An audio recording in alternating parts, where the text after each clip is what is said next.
Good afternoon and welcome to GEA Top Talk. My name is Petra Pšeničnik and I'm head of marketing and sales at GEA College, and today I will be moderating this remarkable event for you. So let's first check if you can hear me. You can show me with your thumbs up, or you can simply write yes in a chat box, or you can just nod your head. Okay, perfect. Thank you for your feedback. So first, allow me a few words about GEA Top Talk. So these are talks with successful leaders and exceptional individuals who guide us along their career paths, revealing secrets of overcoming challenges and share with us their views on the current situation of entrepreneurship and leadership. With GEA Top Talk, we want to inspire today's and future generation of entrepreneurs, leaders, and business people, and to spread the entrepreneurial mindset in the wider society. At this time, GEA Top Talk is exceptional because of the 30th anniversary of GEA College and the 25th anniversary of Faculty of Entrepreneurship. And this year, 2021 is special also for our guest. He is celebrating 30th anniversary as well, and it seems right to talk about such an important milestone on this special event. And now I ask Mrs. Katja Krašković, the president of the management board and the CEO of GEA College, to share her thoughts with us on this special event. Thank you, Petra. Dear Mr. Tedeschi, dear guests, dear students, I'm honored to welcome you at this special occasion. GEA College has been celebrating its 30th anniversary and 25th anniversary of Faculty of Entrepreneurship just now in February this year. As Petra mentioned, these are important milestones for both us and also Slovenian entrepreneurship, as prominent entrepreneurs and business leaders come out from our student benches. With this event, we would like to celebrate these important milestones of ours with all of you, our friends, supporters, wider business community, and most importantly, with our students, colleagues, and the best team ever. Unfortunately, we cannot meet and gather in a live event, but I'm sure we will all feel the connection, motivation, and a lot of optimism throughout this online celebration. I believe that there is no special need to point out that in this time we are all facing an extraordinary challenge. We have experienced challenges ourselves, but it's a special joy and pride for me to say how well we at GEA College have managed the situation so far. We moved extremely efficiently from offices to our homes. Our work did not stop, even for a single day, but most importantly, we managed to move the study and all activities into the online version.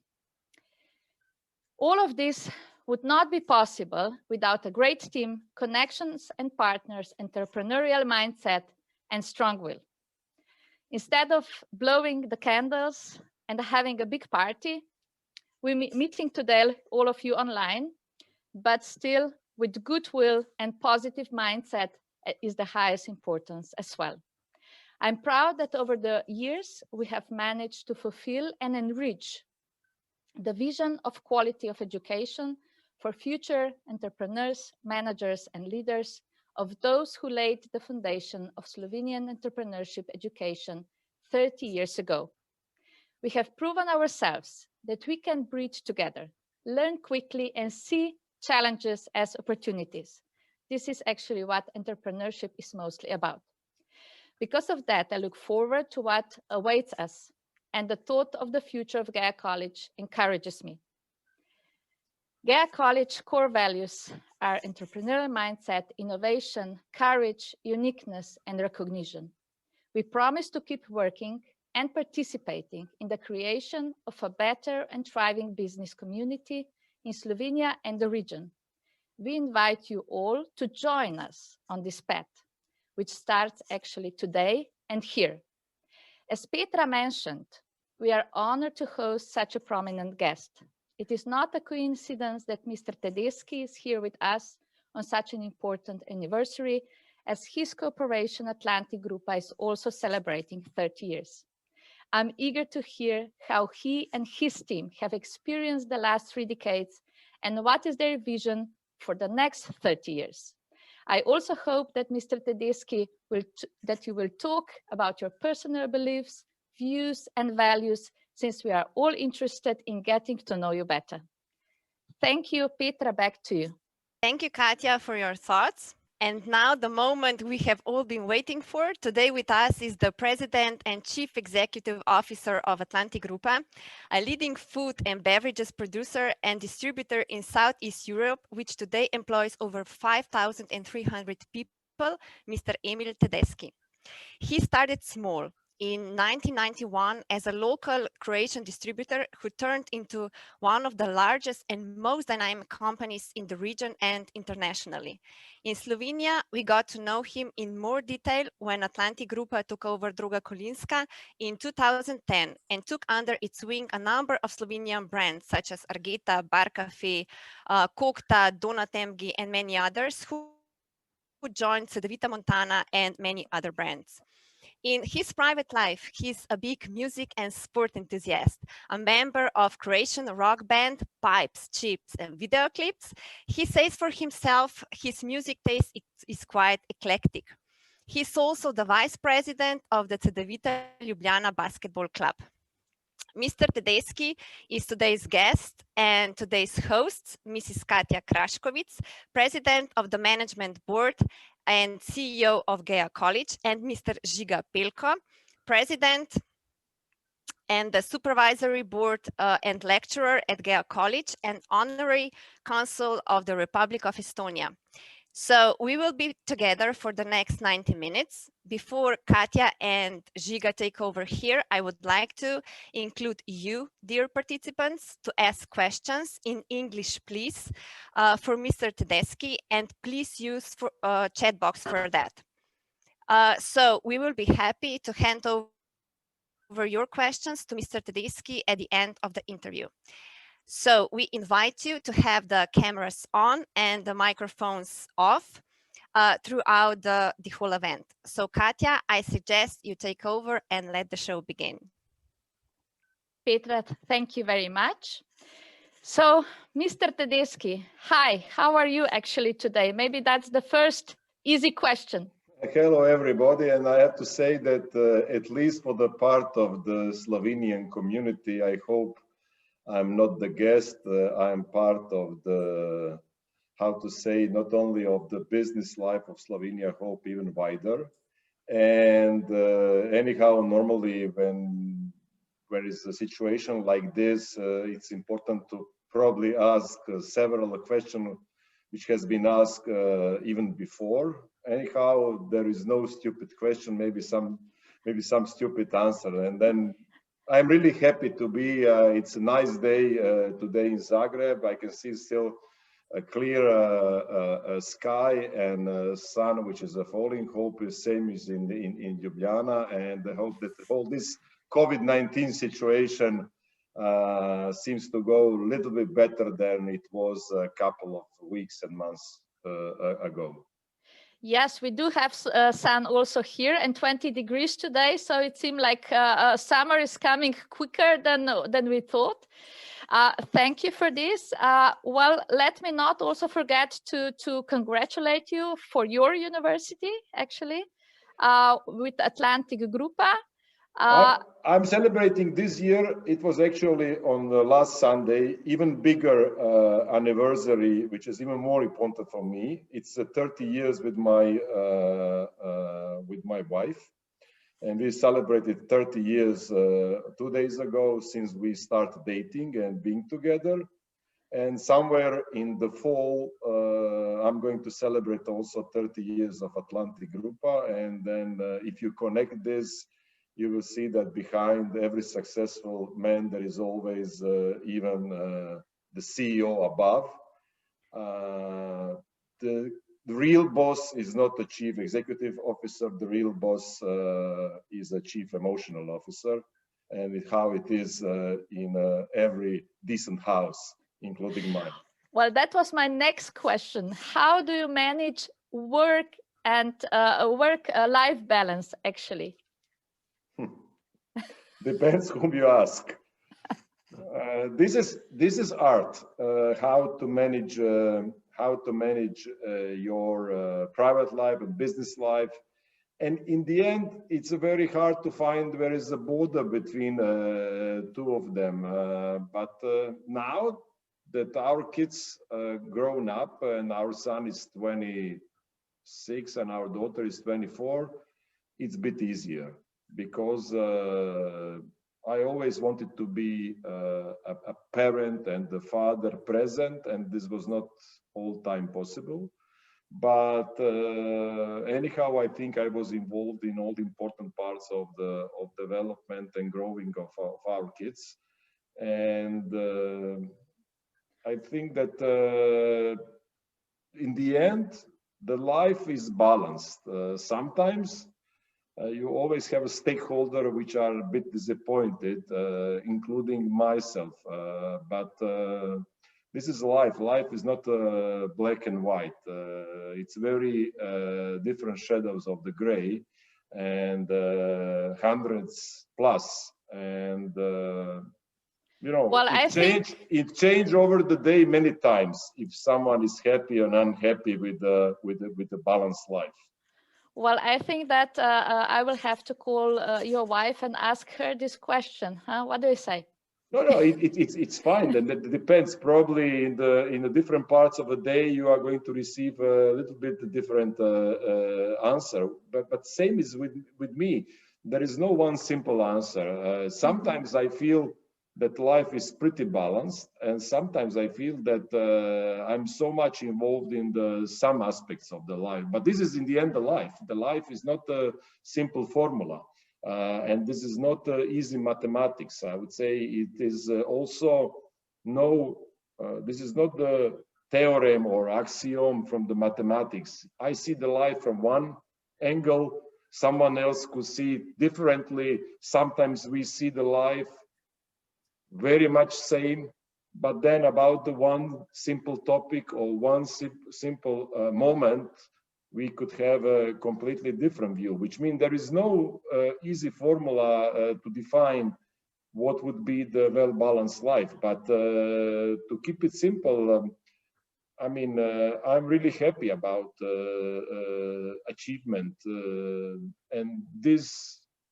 in priorities, I think that first is my relationship with my wife, and then there is my relationship with my kids, and then there is a business on the third level.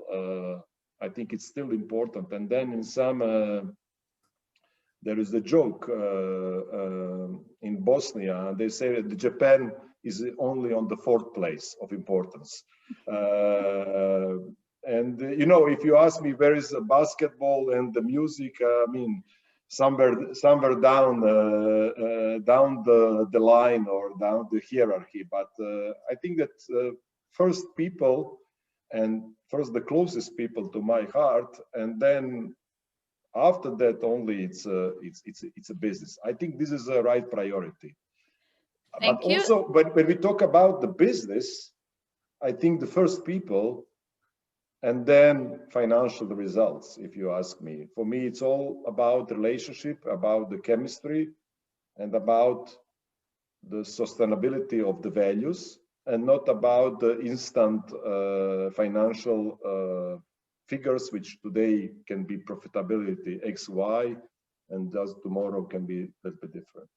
I think that we started really well, because my next question is actually, most of us actually know you as a leader, as an entrepreneur.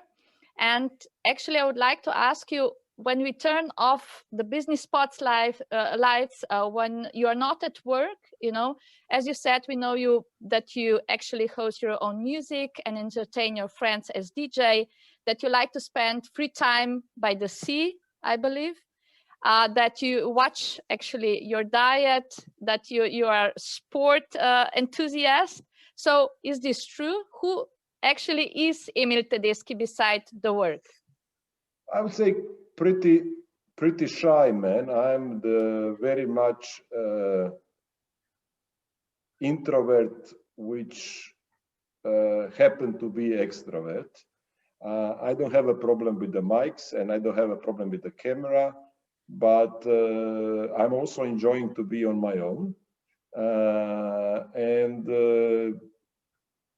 I think if you have to define me, it's all what you said. It's not the sections. I think that all these aspects of my life and my interest and my passion for the different things are interconnected. And when we talk, people like to slice the things, let's say how you are in the business and how you are privately, and then how you are with your hobbies. And I think all this together jointly define the personality. I don't want to be pretentious, but I'm very much a fan of this medieval, or how to say, Renaissance individuals who show the interest not only in art, but in art, in science, in the humanity. And I'm also trying to keep the interest of the different topics. And normally, on some things, I would go more deep. On some items, I would like to get just the basic information. But in same time, very probably I'm a simple guy, but also you can call me pretty complex personality. And this would be fair to ask the people who to know me, or they feel they know me.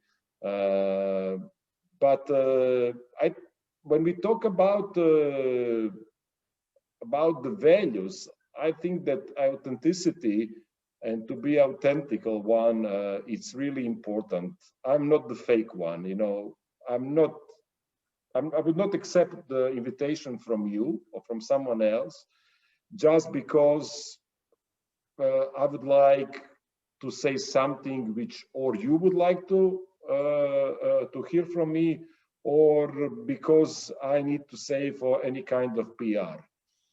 I'm the one which I'm telling always the truth. I would rather not talk about some topics or that to hide you something.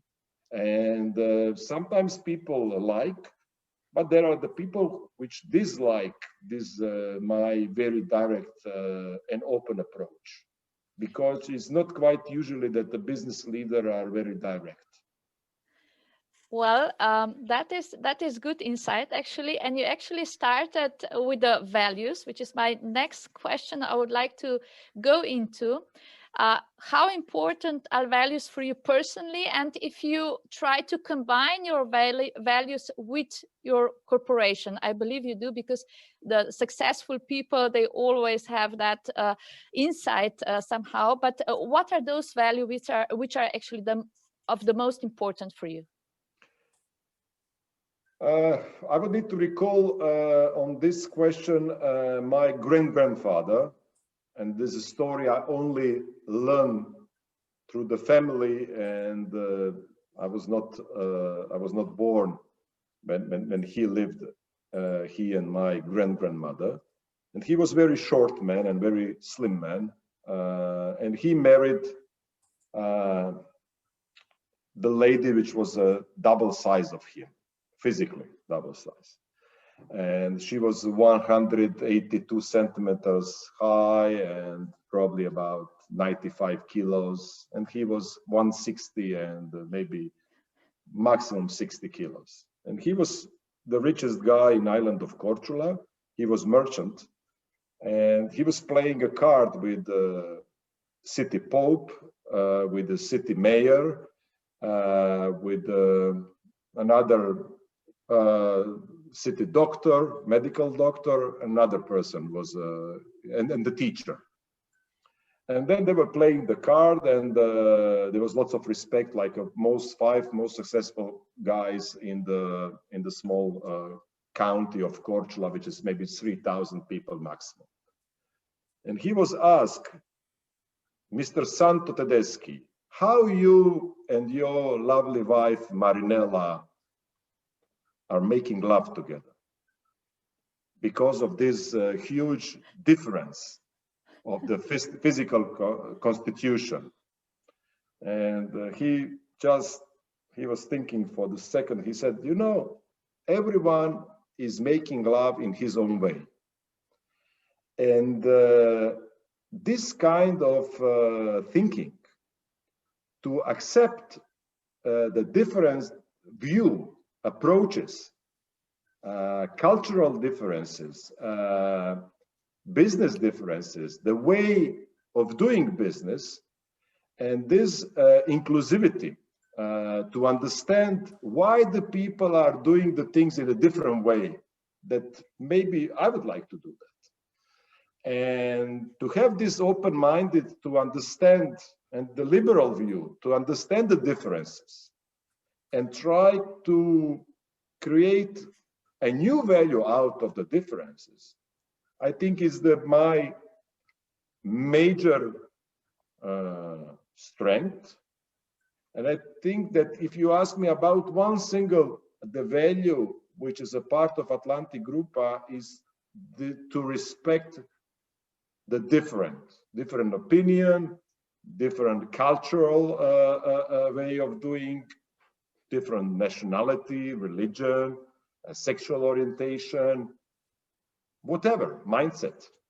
And even someone could say Emil Tedeschi is pretty autocratic.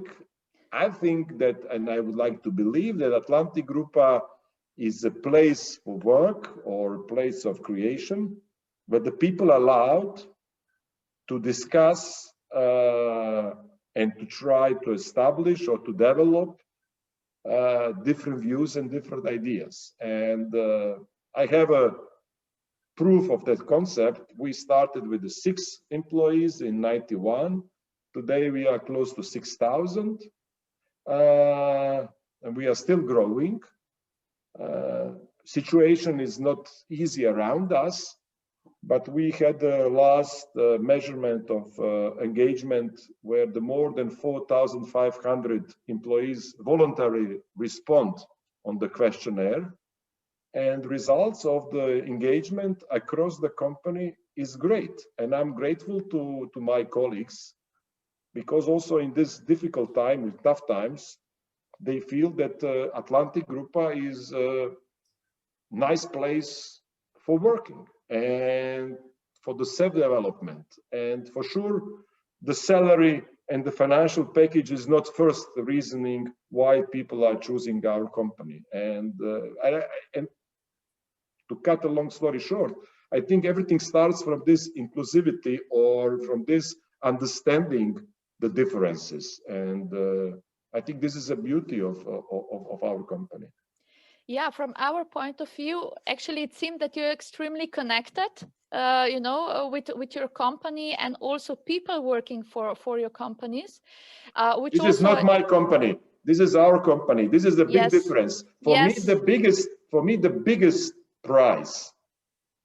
It's not the prize from the institutions, and I received a few nice medals from the president of the state, from Harvard University, some recognition from another very prominent institutions. For me, when the individuals who work in Atlantic, maybe a year, maybe 3 years, maybe 10, maybe 15, when he or she says, this is my company, not this is Emil company. For me, this is prize, because in the business, the most important mathematical operation is how to divide. It's not how to multiply.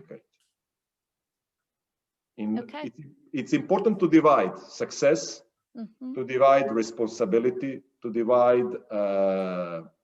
divide profit, to divide recognition, to divide a glory. And when people feel, doesn't matter how much of the shares you have in the company, that this is your company, her or his, I think this is blessing, and this is something which is what I find even personal achievement. Every time when I heard the conversation in the company, You decide because this is your company. I say, no, something is wrong. It's not my company, it's our company. And then another thing is a big difference between managing the processes or organization and owning the organization. The shareholding has nothing to do with the managing. And I think that's a big conflict in the mind of the entrepreneurs, especially in the region of Southeastern Europe, where they connect 100% ownership with the management. And very often you will listen even in the media, I can do whatever I want because this is my company. Oh my God, no, you can't do what you want. You have to respect law. I agree. You have to respect for law and regulations, but then you have to respect the corporate governance. It's not necessary. I'm the CEO of the company. I cannot decide everything myself. In same time, I'm majority shareholders, but nothing to do with my CEO position. My CEO position, I have 5 other members of management board. I'm one of the 6. My vote, in theory, that we vote 3-3, can be counted as a double one. I don't want to vote. Anytime if I need to vote 5-1 or 4-2 or apart, if it's not unanimously, if it's not 6-0, for me it's a failure. But it's not that people need to raise the hand and say, we will agree with Emil. 100 times happened to me. I was thinking over the weekend, I came back to the Monday morning to the office. I said, look, people, I have a good idea. I planned, I was drawing the sketches on the flipboard, and someone raised his or her hand and said, this is not a good idea. It happened to me several times. Sometimes it's not easy. Sometimes you really have to control your ego and not to be upset. But I think it's only healthy situation if your colleagues, doesn't matter of the hierarchy, can say, I disagree, and I think there is a better idea. More I'm older, I think more I'm looking for the negative answer, because if everything is super and positive, then I'm suspicious. I would like to hear this devil advocate in a boardroom or anywhere in the team where we are discussing a project or product or service, whatever it is. But it's still very difficult with such a number of people to keep up motivation and to have such a good result. Don't you think so? I think that we are blessed, even this COVID-19 time, that we are in activities of food and beverages that we can really create and produce, and we can deliver our services and the products almost like in the pre-COVID-19 times. Okay, there is a knockdown or lockout in the HoReCa channel. The restaurants and the cafe bars are not open, which are also customer of us. During the summer, lots of touristic capacity are going to be closed. Again, a customer of us, but still, you know, we didn't knock down any of our capital expenditures. All our investments are on. All our investments in marketing are on. All our investment in education are, which mean really that the people which are working in Atlantic Group are some kind of privileged versus maybe some businesses in tourism or in the transport or in the entertainment, which for the moment are really suffering. And in that case, I think it's a little bit easier to keep enthusiasm because the company is working, we are producing, we are delivering the products, we are advertising, we are delivering new concept. Okay, we can't meet physically. We can't go for the seminars. We can't go for the business trip because it's forbidden internally since March 8, 2020. But technology allowed us to be together, and I think we have also to speed up our creativity to find a new way to satisfy the people or to keep people happy. And also, for example, there are some events we cannot run this year or last year, like a sports weekend, internal one, or the annual conferences when we will physically meet.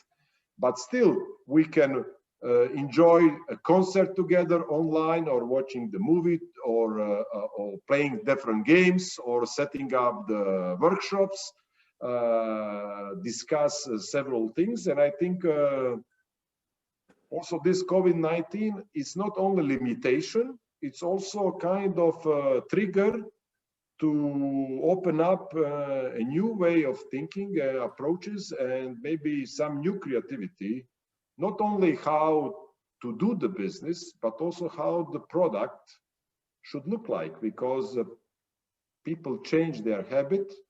And I think industry and the brands and owner of the brands, we need to adapt. Yeah, I agree with that. We also found actually quite a lot of new possibilities how we can do different things, you know. And now, when you have a momentum of the new possibilities, it's very hard for people to be bored. True. And it's like with a new toy. If you are a kid and you receive a new toy for your birthday, or from your parents for Christmas, normally you are enthusiastic. And I'm trying to also to talk to our organization, said, like, consider this COVID-19 time, not only from the negative aspect, which is a terrible disease. 4 of my colleagues passed away within the organization. I'm sorry to hear that. And the people which never had any illness before, they were healthy. And they were born 1960, 61, 66, and 67, which is my age. And this is terrible. And the many people suffer, and the many people died, not only in our countries, but on the globe. But at the same time, as an entrepreneur, as a business people, as a managers, we can't complain, because we have quite a new playground, and it's not deja vu situation. It's a situation which gives you opportunity to really play. And the moment someone forbids you to play, it's end of your life. The moment someone killed the boy or girl in you, this is the end. COVID-19 for the business is not the end. And, you know, this is a situation that nobody was trained to manage organization or units or team in under these circumstances. It's like flying to Mars, very first time. And on that, I'm excited.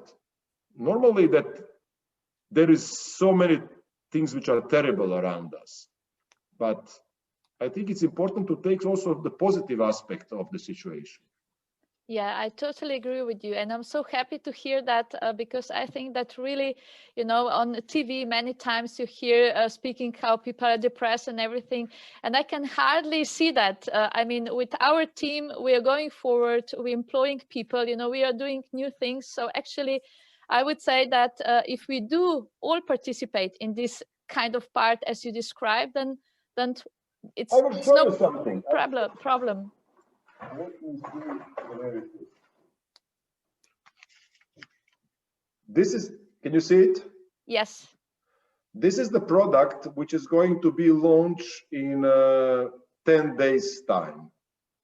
This is for the very first time that Atlantic Grupa is launching our own chocolate on the Slovenian and Croatian market called Jimmy Fantastic. It's going to be 6 different flavors of chocolate. This is a classical one, the milk chocolate. It's called Jimmy Fantastic. And to be in position to develop, to create a new brand, a new assortment, new product on the new technology, which was acquired from Denmark, using the best Belgium raw chocolate prepared material for that. This is privilege, and I'm excited.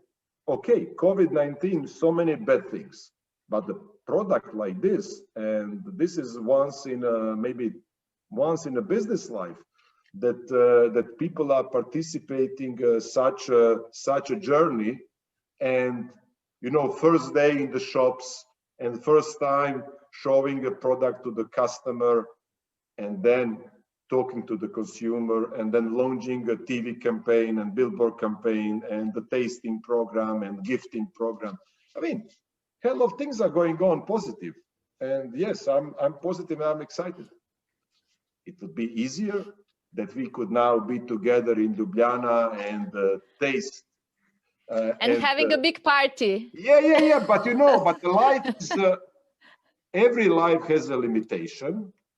It's important to respect a risk. I think the managing a risk, it's extremely important for the business, but also in life. And Atlantic Grupa manages risk really on the high level, but managing risk doesn't mean not to play or not to go into the new fields or not to go into the new product categories or a new distribution channel or new markets. This not. This we try to open up, let's say, every while something new. But managing the risk, measuring the risk, I think it's extremely important. And the risk can be on everything. Risk on the one person, risk on one supplier, risk of customer, risk of disease, risk of quality control, financial risk. It could be several dozens of risk around. And it's actually true that with the last crisis we started looking more into the risks. I mean, bigger companies more often, smaller less. But I think that nowadays nobody can actually avoid analyzing actually what all sort of risks you have, and you have to somehow tackle them on your way.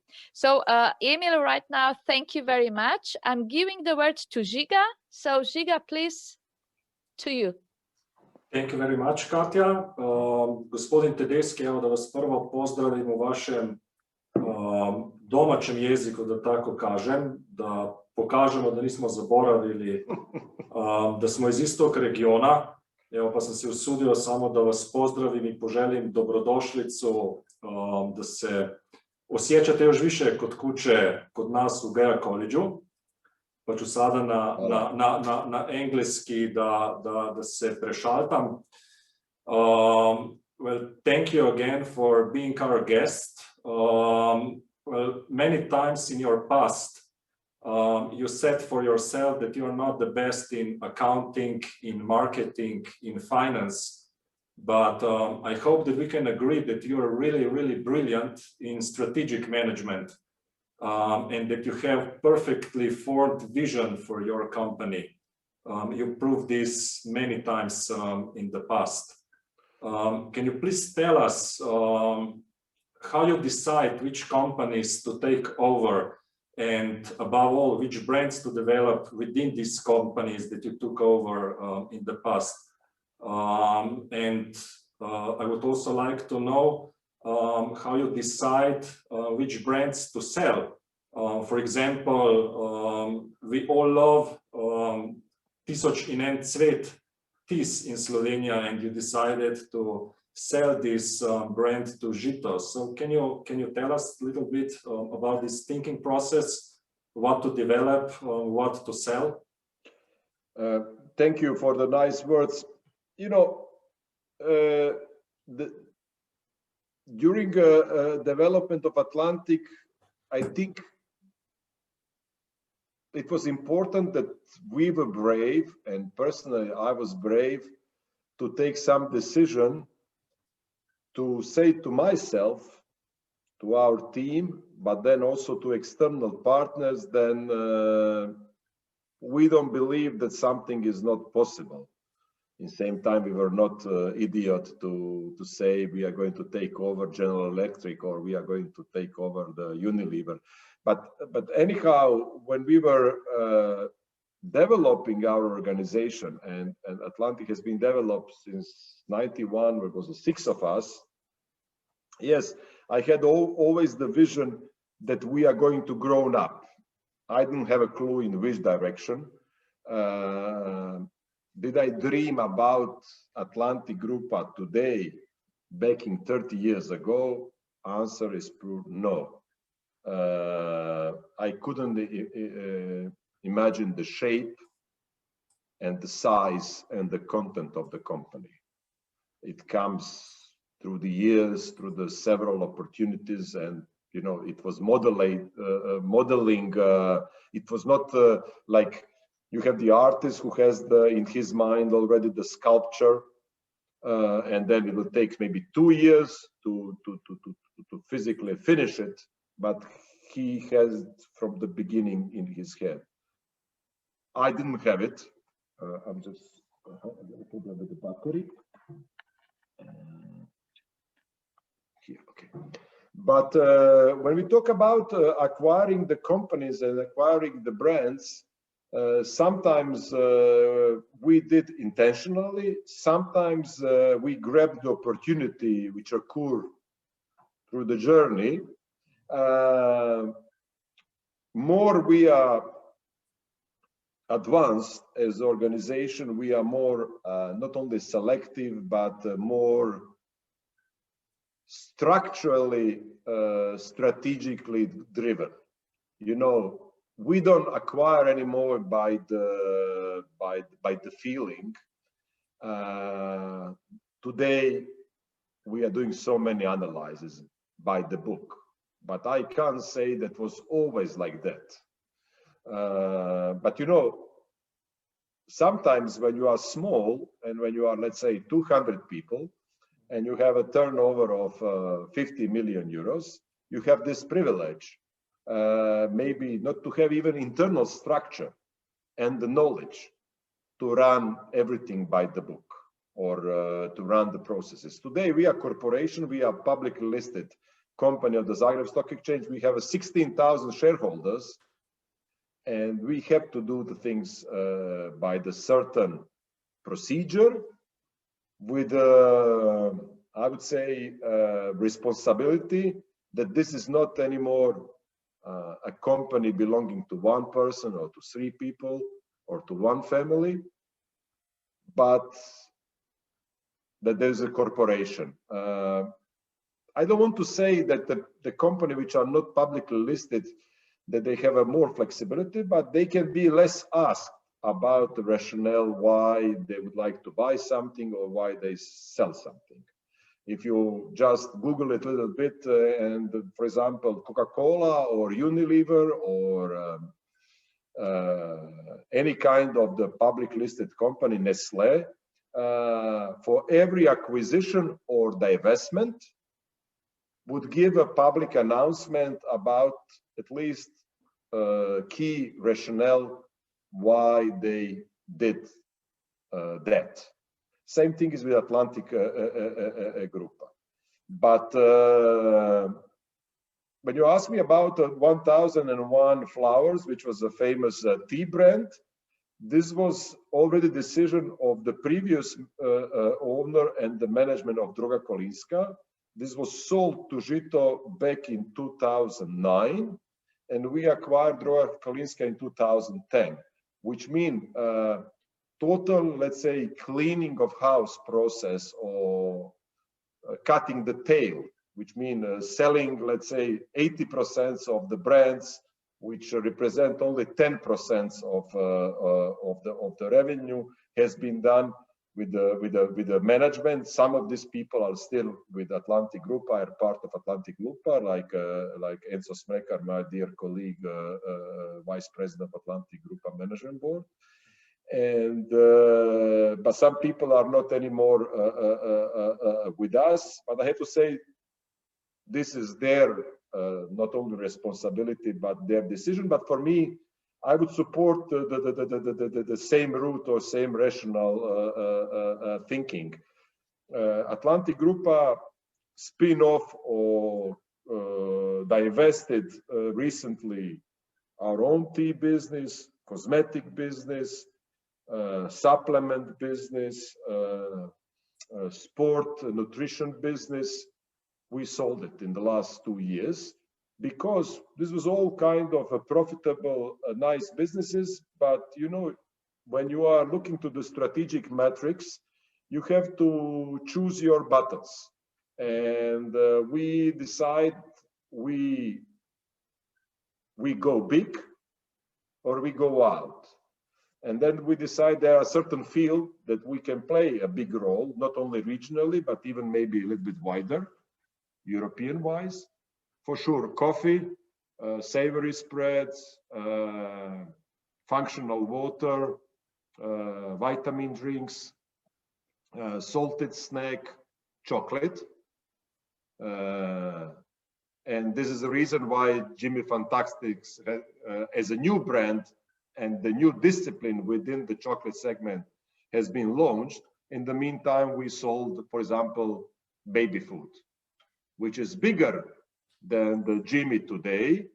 But we believe that in 5 years' time, the Jimmy is going to be 3 times bigger than our baby food, which has been sold 6 months ago, because we haven't seen in our hands baby food as a segment which will grow significantly and that we can play significant role for our customer, and also that this is a business which is best investment for us. And normally we have a strategic department which is challenging every single unit manager or general manager of the business unit why the company should be investing in the business you run. Tell me what this business and with which investment into people, into the marketing, into technology is going to bring back to the company, and what are the synergies with other businesses to calculate the final value for Atlantic Grupa. I think that there is no magic in our company versus some other companies which are playing in the fast mover consumer goods fields. But today we feel even more pressure than 10 years ago, because 10 years ago, for us, even buying a company of size, let's say of 10 million euro was achievement. Mm-hmm. Today, for us, it's probably too small. We are looking for the significant size. Let's say our range of the value of the new company for the acquisition would be from 50 million to 500 million. And this is why I say today is more difficult, because that companies or that businesses, what we are looking for, are on the radar of the gigantic company.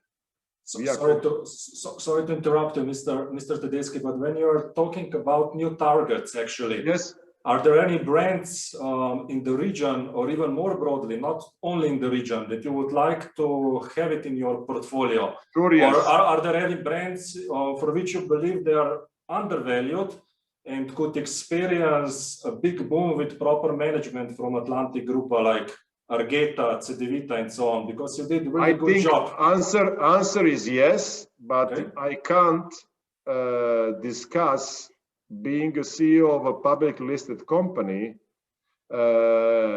especially in negative way, to say any criticism that some brand in the competition hands is not managed properly.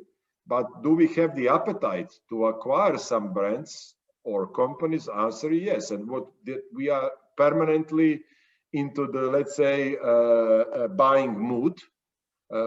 We have a gearing, we have a financial power to do that, but it's not easy because, as I said, The good companies first are extremely expensive at good brands, and we are competing to the giants like Nestle, Coca-Cola, PepsiCo, Unilever, Mondelez.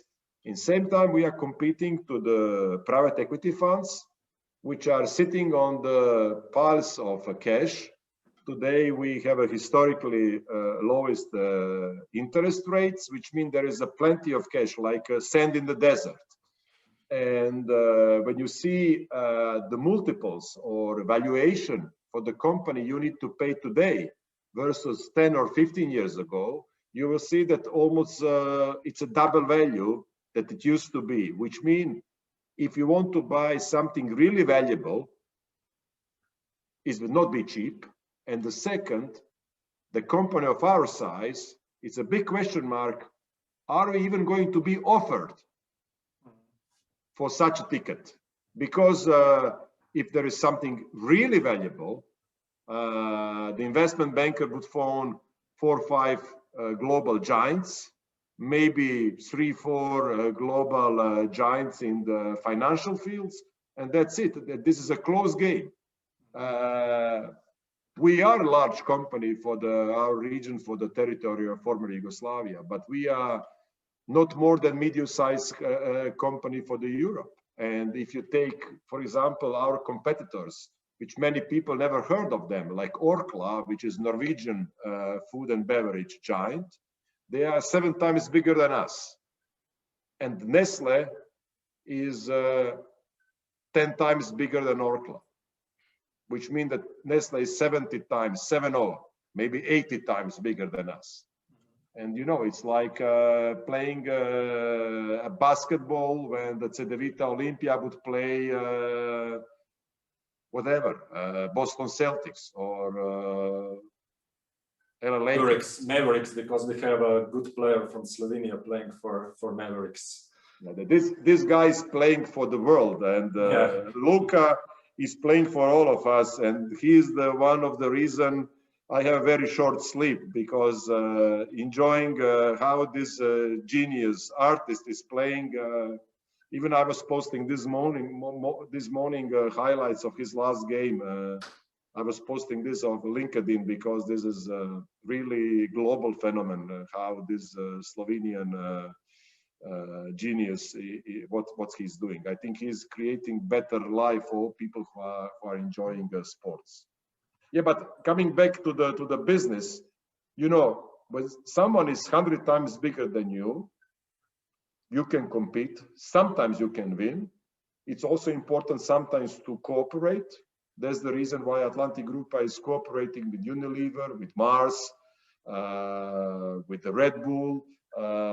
We are official distributor for the many big companies like Johnson & Johnson, like German baby food producer HIP, etc., etc. We are distributing Rauch products on the 4 markets: Slovenia, Croatia, Serbia, and Macedonia. Which means sometimes it's important not only to confronting and to competing, sometimes also to collaborating, and also even in Godfather, there is a famous quote, be close with your friends, but even closer with your enemies. And I will rephrase that. I think respect your competitors and try to learn something from them, but also transform a competitor into the collaborator. For sure, you can't do with all of them, but with some, you can do that. And for example, Unilever is one of the top FMCG companies in the world. They own hundreds of brands. They are whatever 35 billion euros business. And it's not the secret. Atlantic Group and Unilever jointly as partners in joint venture, we were part of a bidding process for Ledo, for the ice cream leader in the Adria region. We didn't win, but for me as a CEO of Atlantic Group, it was already an achievement to convince the largest ice cream player in the world to come into the partnership for the bidding process, trying to acquiring a regional leader in ice cream. And you know, we learn a lot. And this 3 months of collaboration, which was not successful in that we didn't win, I think it's a part of the learning curve and the building the respect and trust. And today, I'm fully aware that the CEO of Unilever and CFO of Unilever and the global heads of ice cream of Unilever, who never heard of Atlantic Grupa before, they today know who we are and what we are capable. And this is a benefit. And what I'm saying, you know, sometimes you don't do the business, you don't succeed with the venture, but you gain something. And this is a marathon. This is not a sprint run. What we are doing. Mr. Tedeschi, I would like to change the subject a little bit. You mentioned Zagreb Stock Exchange a few minutes ago. And I think you are a true pioneer, because in 2006 you entered the Zagreb Stock Exchange. And well, this process is, let's say, totally normal for United States or for Western world. But it was really a pioneer thing that you did in 2006. And I would kindly ask you if you can say a few words about this process, because it's not easy to give up partial control over the company that you have created. As you said before, you are still the majority owner, but you have important owners like pension funds and let's say small owners.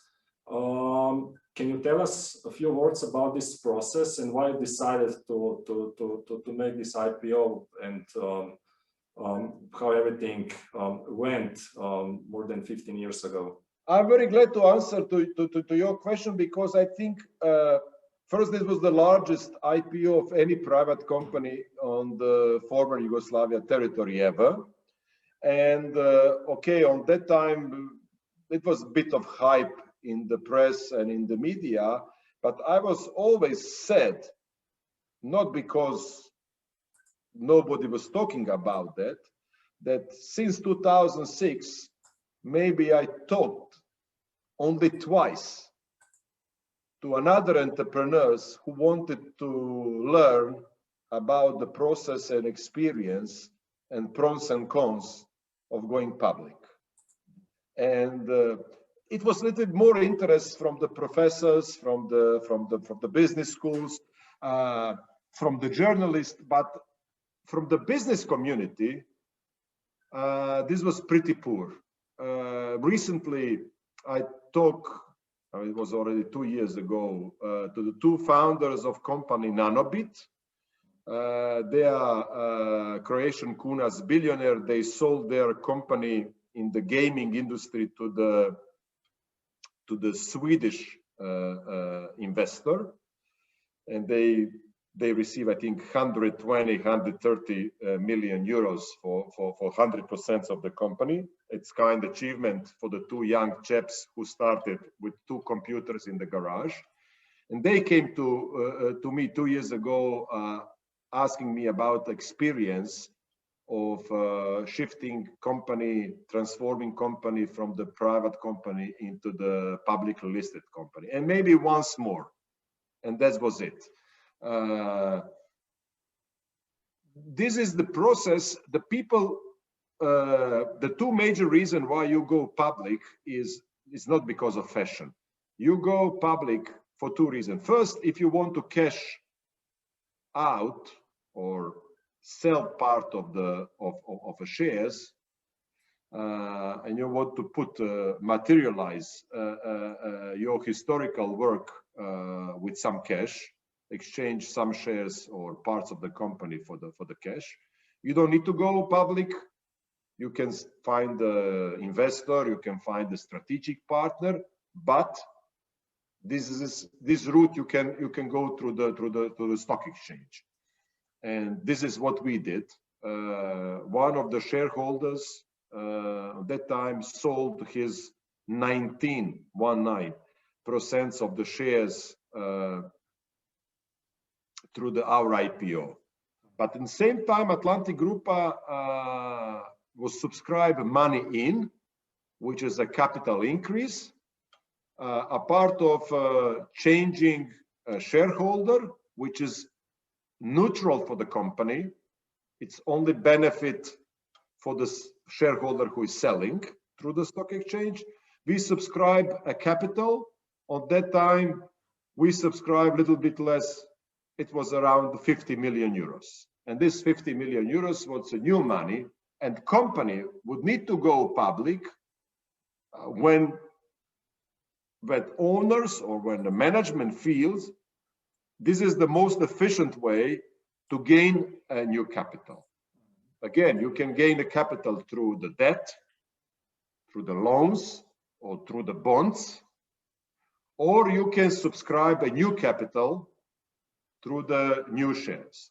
Atlantic Grupa 3 times increase a capital. First time was a pre-IPO process where the German development bank DEG in 2005 subscribed first 11 million capital increase in Atlantic Grupa, which all on that time shareholders diluted for the percentage of the investment. On that time, the valuation of Atlantic Grupa was pre-capital increase 123 million euro. It's easy to remember 1, 2, 3. Then in the moment of IPO, we did a second time capital increase. For the first time on the stock exchange. And the third time was the moment when we were looking to acquire Droga Kolinska. This was the size of the acquisition was 382 million euros. And to obtain that, the debt and the reserves in the company was not enough. For that, we needed to subscribe a new capital. And I was, as the largest shareholder, invested also myself. I put it, if I remember well, 30 million fresh euros into, and other shareholders and new shareholders put it additional 30 million, which we subscribe additional 60 million to have a balanced financing of our own money, new equity, and the loan or debt which bank were providing.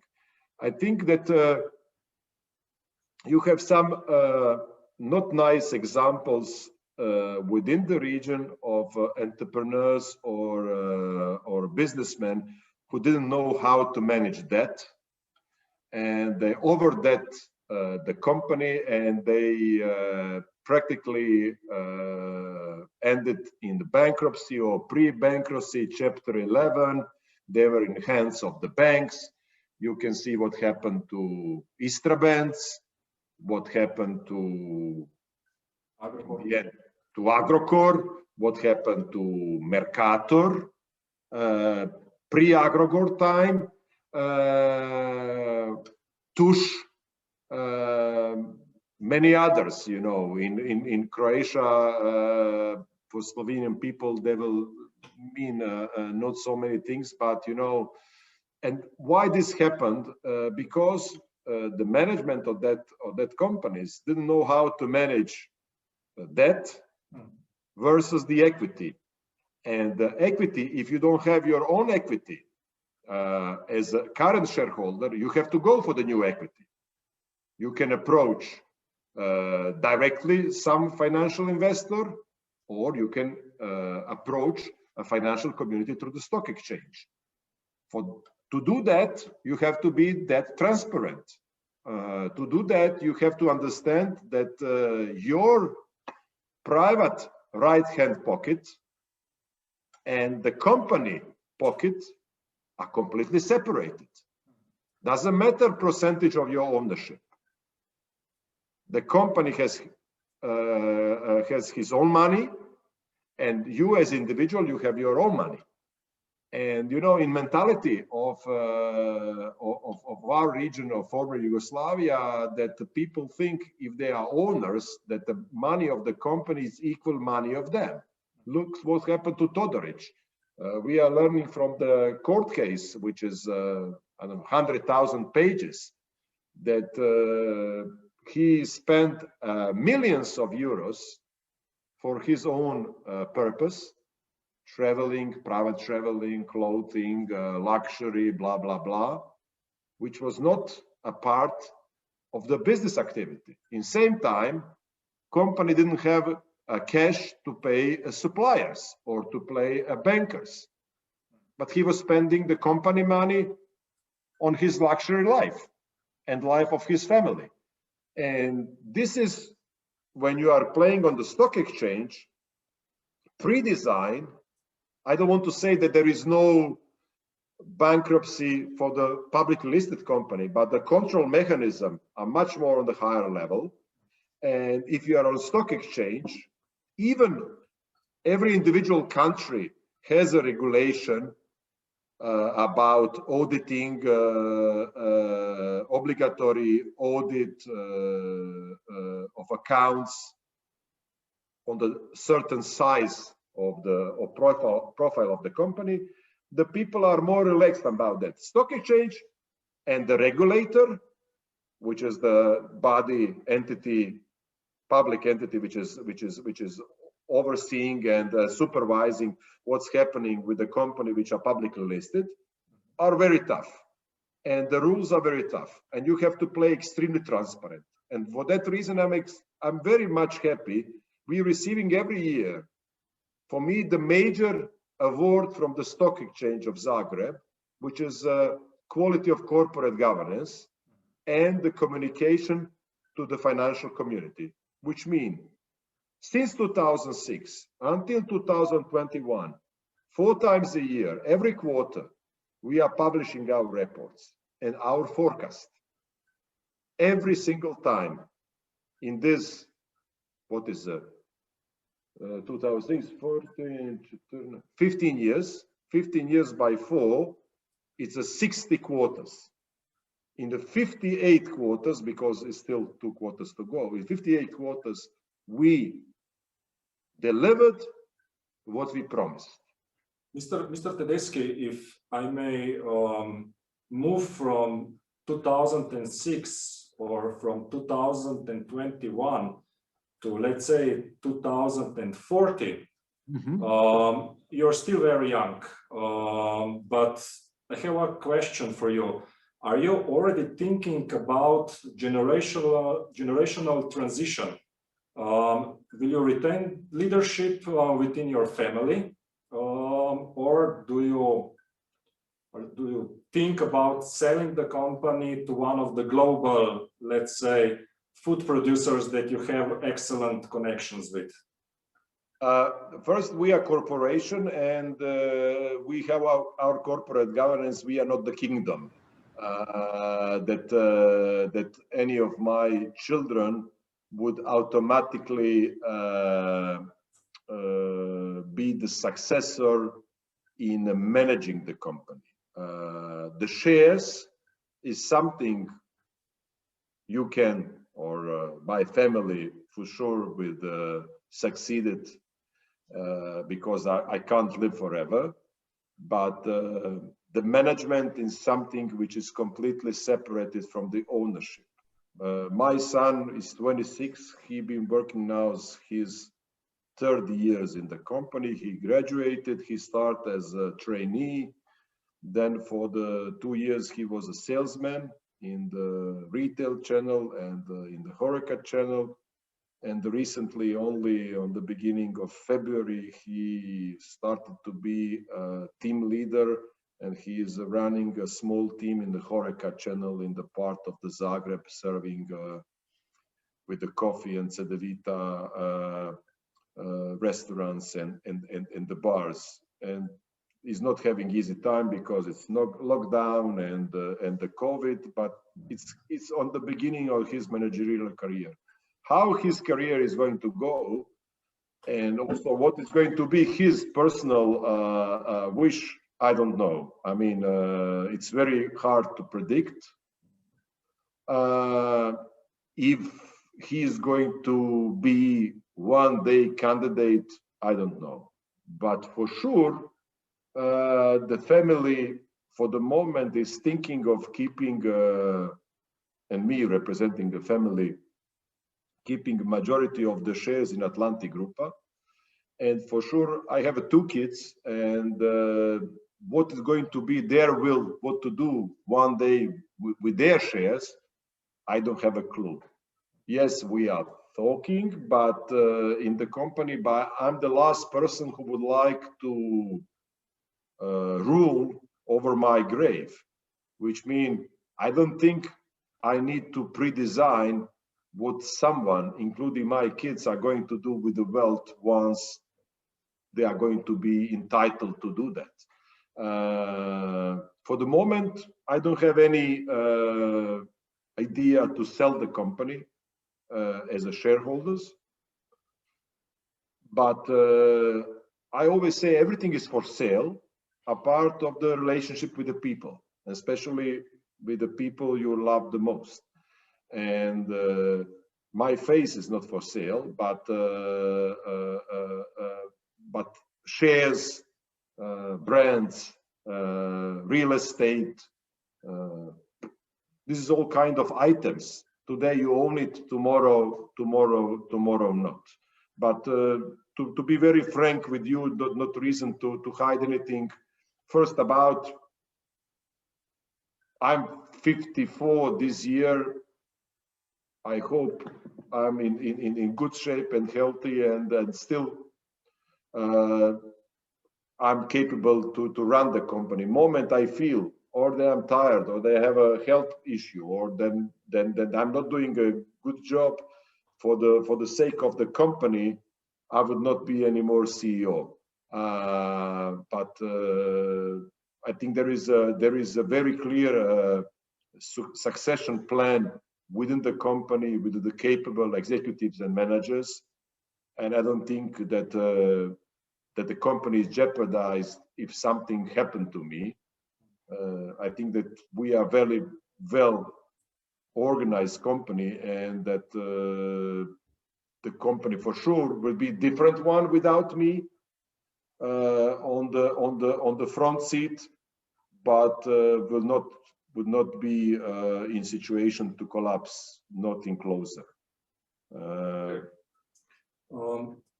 Thank you for the honest answer. Well, we are actually running out of time, and my colleagues are writing to me via Viber that I should finish my questions. So I will have only one more question for you. Tell me. I think your answer will be short, but we will see. Your good friend and schoolmate is Mr. Zoran Milanovic, the president of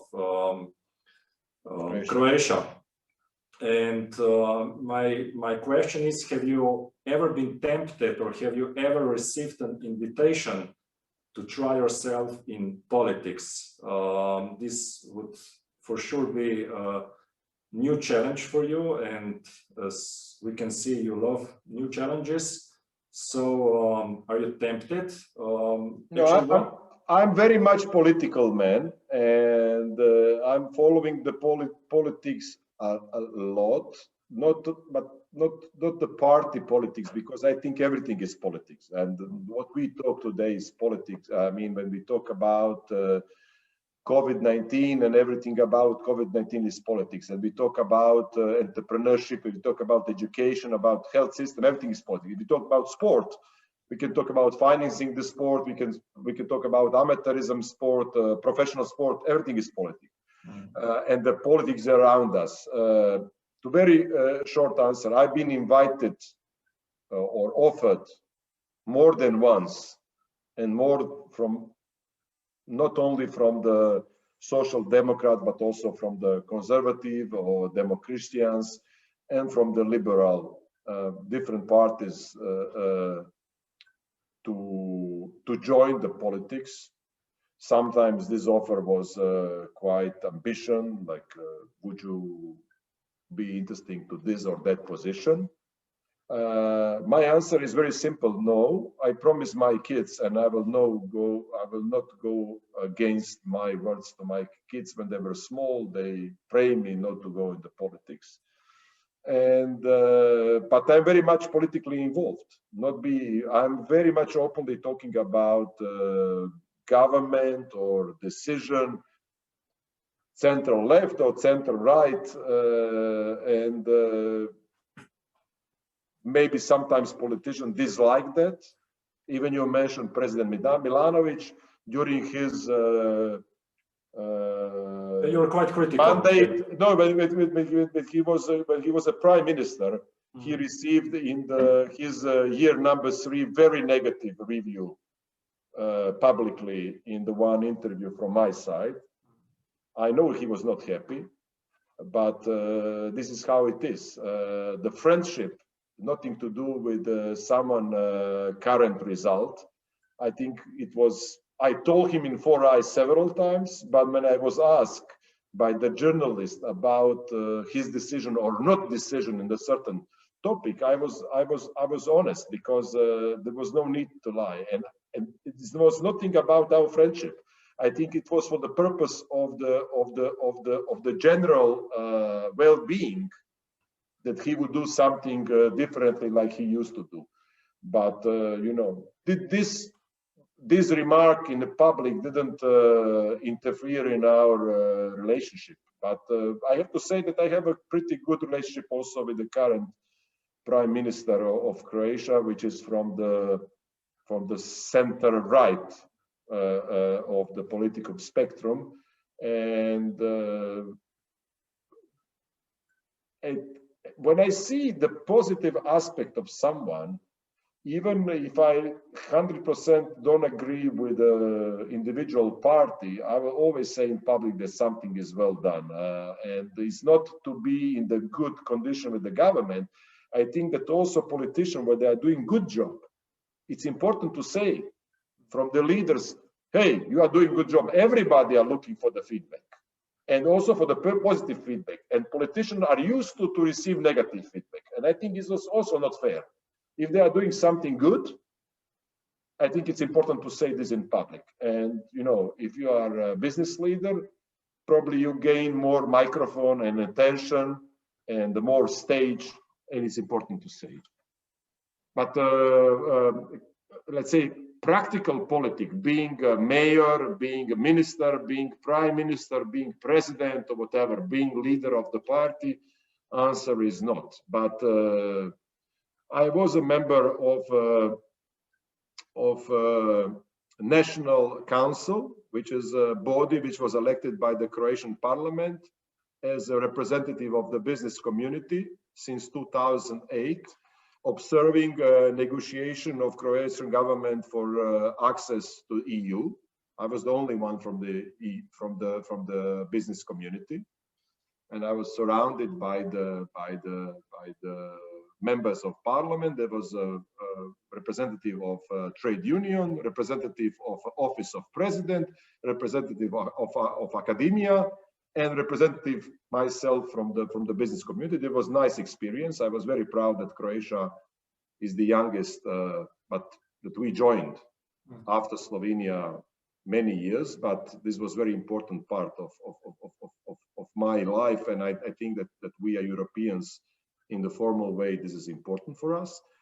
I was a president of Croatian Employer Association when I was discussing sometimes very toughly with the government and trade unions, collective agreement, etc., etc. I mean, I was very much exposed politically, but I was never part of any political party, and I will not be.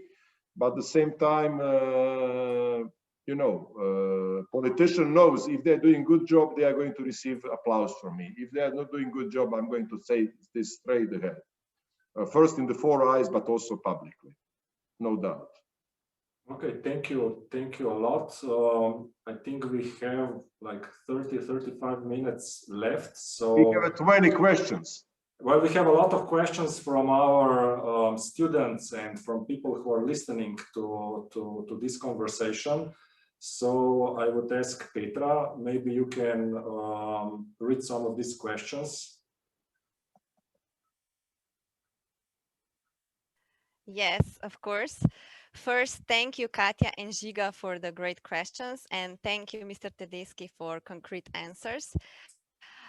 So we received a lot of questions. So I hope that you can that we can answer them all. And you on the other side, Mr. Tedeschi, please be briefly as possible. So let's start with your beginnings. Let's go back to 1991. How did you decide to start your own company?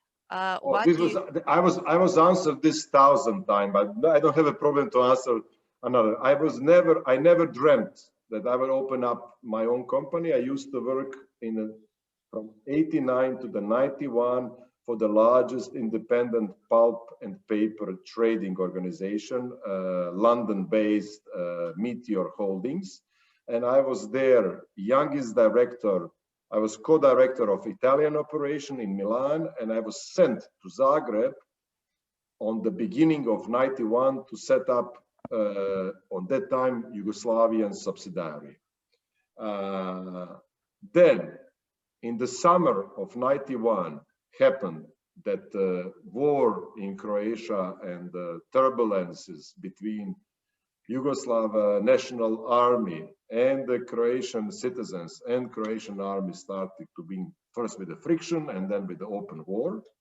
Second, the company I used to work was liquidated by the creditors because the company I used to work for in their headquarters couldn't serve, there was not well managed between the debt and equity, and I found myself jobless. It was mid of September 91, just a week prior to my marriage, which was the 5th of October. Because on 21st of February, which was on Sunday, was the start of my dating with my girlfriend at that time, future wife. And I didn't have so many options. I set up the company and I started from zero, taking some of contacts from my previous work experience working for Brits. I established the company and I asked the colleagues which were employed together with me for this Meteor British company, which has been liquidated. It was the 5 of them. Would you like to work for me? They said, for us it's easy. If owner is British, some organization which we never met, or you, if you are keep paying us, we stay. And this is how we started. And it was not easy because very soon the first colleague left. And 92 was a very difficult year for us, and 93, and it was the years of war and the year of the high inflation. It was 1% of inflation per day. I mean, you couldn't go to the bank asking for loan. There was no loan. You couldn't go to the bank asking to pay $1,000 abroad because there was no hard currency. For the students today, it's almost impossible to understand that you couldn't go to the bank ordering a payment in the currency. There was only local currency at that time, Croatian dinars. It was even not Croatian kunas, it was the Croatian dinars. And for Croatian dinars, you couldn't buy German marks or American dollars or Austrian shillings. Zero. It was tough. But I became an entrepreneur by the necessity, because my dream when I worked for the corporation from 89 to 91 to become a senior vice president of the company Max, I couldn't think that I would be one day CEO. Maybe I had somewhere in the heart, because as a kid, when I was 4, when the kids were asking the kindergarten, what you would like to be, all the kids say policemen and soldiers. And I said, I would like to be director. Because for me, in the 1971, in the age of 4, director in the socialism was the highest position in hierarchy in the company. Even was a state-owned company, but for me it was this achievement. In the 1989, when I was elected the youngest director in Meteor Holdings, co-running Milan office and running Zagreb office, I dreamt I could be maybe number 2 in the company after 30, 40 years. I never thought about my shares in the company or be co-owner or owner. And then it happened what it happened. And you can say I'm naturally born a leader. When I was a kid, I was always trying to be the one who would organize. This was not always easy because it was older guys around me. And even in the school, it was not easy because I want to run the basketball team and handball team. And, you know, you have to be the best one. And at the same time, you have to be the smartest one. And you have to be also to control your ego. But I had this interest to run the team. And seems that there is something in me which even I said I'm introvert, but when it comes to the organizing the group, I would be the greatest extrovert of the world. If I need to convince you to come to work for Atlantic Grupa, then as our CFO said, nobody never was so so stubborn and focused to convince me to work for Atlantic Grupa as Emil was, because I was trying and interview. He was saying, no, I'm happy where I am. Please come, and this is a rationale why. And he didn't come for money, because he come because I was so pushy, so intensive to convince him. And I think it's important if you are how to say authentical one, and if you are saying to people the truth, if you are not blah blah blah man, if you are not trying to be nice with everybody, but you're really giving your heart and emotions, and then people will feel this and people will follow. Okay, so what would you say that is the most important thing for the company's success?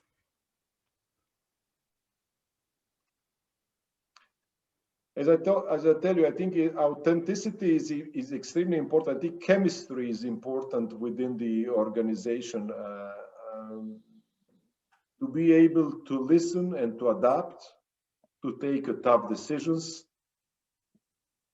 and to the end, not to lie to people, because there is old Jewish proverb. We say you can lie to all the people sometimes, you can lie to some people all the times, but you can't lie to all people all the times, because somehow people will discover that there is a fake story behind. And I think it's more than the one thing. I think it's a lot of hard work, and it's a lot. I think it's important to learn from the mistakes. And I know that people like the nice quotes, and the one quote I always repeating is that our greatest enemy are our success from the past. I think it's important to celebrate successes from the past, but if you try to repeat the same dribbling or same formula of successes from the past, you are not on the right track, because things are changing around us. The consumer habits are changing, the way of people live changing, and you have to be. You can't be Atlanticocentric. You can't be. The world is not turning around our ego. Everything is changing, and if you are not ready to adapt, just take for the exercise. I think it's good for the students. Take some Fortune top 500 from the 1980s. You will see the 80% of the companies are not existing anymore. On that time, there was a super giants like Google, Facebook, Amazon, Microsoft of today. But this company disappeared, which means the company, also like a potential empire, you know, today you are, tomorrow you are not, which means you need lots of transformation and open-mindedness to adapt. You know. So it is known that successful people have mentors on their business journey. Who is your mentor? Do you have a mentor? Today, or did you had it in the past, or do you have it maybe now, or you are planning to have a mentor in the future? I never had a mentor in the organized way. My father, from whom I learned a lot about the life and about the business, was always pissed when I was saying that my business mom was Mars and my business father was Wrigley. This is two giants which today are one company because Mars took over the Wrigley, which are two multinationals to whom I learned the basic about distribution, about the brands, about procedures. But I can't say that I had the mentor per se. I was always enjoying friendship and being near older people. This is a fact because I was very young when I started up the company. I was the youngest business leader, let's say in Croatian Employer Association. I was the youngest president. I was always the youngest among the group because when I was 33, 4, my colleagues used to have 55 or 60 or even today, maybe it's not like that, but it was for years like this. And all these people to whom I'm very close, and maybe there were 5, 6 of them, are not alive anymore. I had some older friends like Janez Kocijancic, who passed away last year, who was a great man, and I have to say I was enjoying and I was privileged, for example, sometimes maybe twice a year to meet him and to have a coffee or maybe some lunch together. I was enjoying to speak to such a profile of a person to whom I don't need to buy, I don't need to sell. I can maybe learn from experience. One guy was Michael Strauss, who was passed away recently, 2 months ago, who was the founder of the largest Israeli food conglomerate, Strauss Group, to whom I was even competitor because we are #1 in coffee and Strauss is #2 in coffee in Serbia. But doesn't matter, we were friends, we were meeting every summer. He used to come with his yacht next to my house in island of Hvar. And we would spend one day talking about the families, what your colleague Vodjiga asked me about succession plan from father to the children, because he did it 25 years ago. And you know, I was enjoying such a friendship or contacts but I have to say that from the, what I call it, old school, they are almost not people because people gone. And I find myself more and more than I'm the oldest one in the room, which is I have to adapt even still. I would say I don't want to mention any age, but I used to be youngest anytime, everywhere.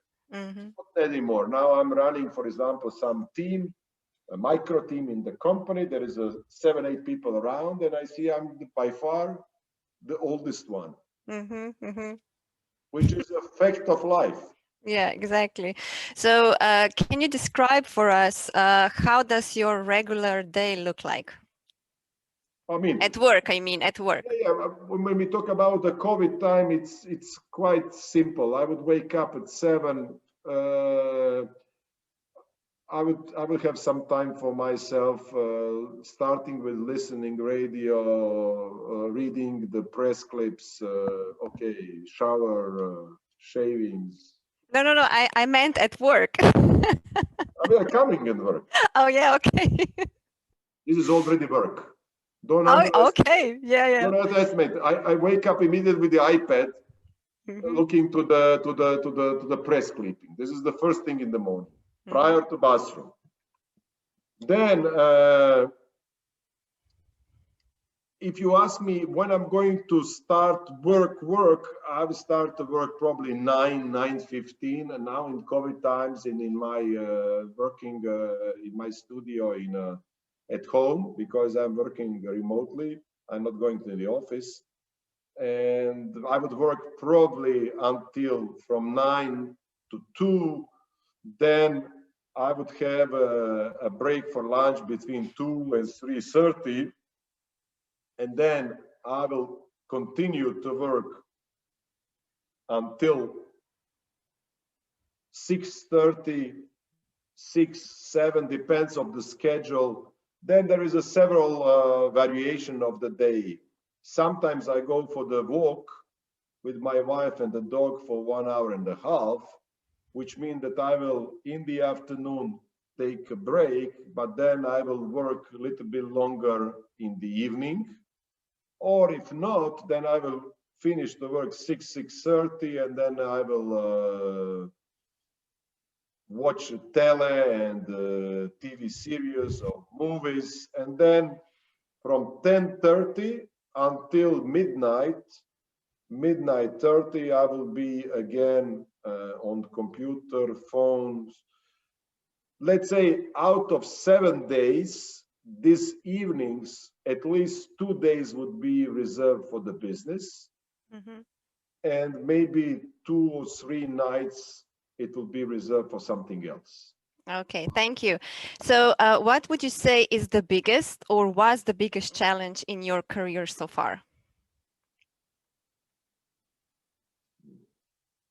It's hard to say one thing challenge. In terms of difficulties or decision to take? Decisions. Let's go for decisions. Anytime. Maybe I can help you. So how important you think in business is intuition and a gut feeling when you need to make a decision? I mean, do you think that is the most important thing, or do you see something else that it's always combination. I mean, okay. But I would say the most difficult things are to deciding about the people. If you are removing someone, or if you are saying thank you to someone, I mean, this is always, you know, when you're ending a relationship with someone in the organization, or maybe if you are proposing some other roles and the individual is not happy with that role, it's not easy, because the people are very subjective about their capacity, capability, and also the future contribution. And normally that you build through the years friendship and trust with the people, and the moment you are saying to someone that you are not anymore happy, or that you don't count on the same position and same capacity, and maybe not same remuneration scheme with someone in the next future, this is not easy thing. Because normally the individual would react about past successes. You know, how it was good 3 years ago, how was it good 2 years ago, how was the last year, every time was good. And now, and this is, I would say, probably the toughest decision, to change the organization, to change the roles within the organization, and also to change the system. You know, like in football, everybody knows 4-4-2 or 3-5-2, you know, what kind of the tactics will play. But whatever when you say from today we are not going to play any more football, now we are going to play basketball, or we are going to play water polo, or we are not going to play with the ball anymore, the people are shocked, because people like to have things they know, which they are experienced, and the future is always something which you don't know what future is bringing. And then the leader has this privilege, beauty, but also the risk to make some tough decision to change things for the future period or new cycles. So, you know, it's like to be coach in the team and you say, look, not anymore Zoran Dragic. But how you can say, but Zoran Dragic was a leader and was instrumental to win the gold medal and still he's playing in NBA. But you know, maybe there is a coach who is going to say, yes, maybe Zoran Dragic, but Zoran Dragic is not going to play anymore 30 minutes per game. He's going to play 10 minutes per game. And it's now for Zoran Dragic, it's going to be extremely tough to accept this new role in the team. Maybe they are the players which will adapt to the coach. What I'm saying, my role in the team is I'm the coach and the player in the same time.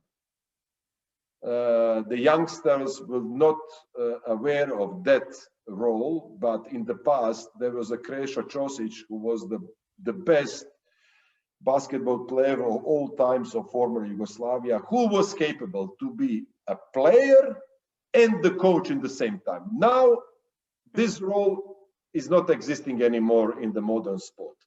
But what I'm saying, what I'm doing for the company, I'm trying to be the coach, telling to people what to do, but sometimes or often I also need to do operational jobs.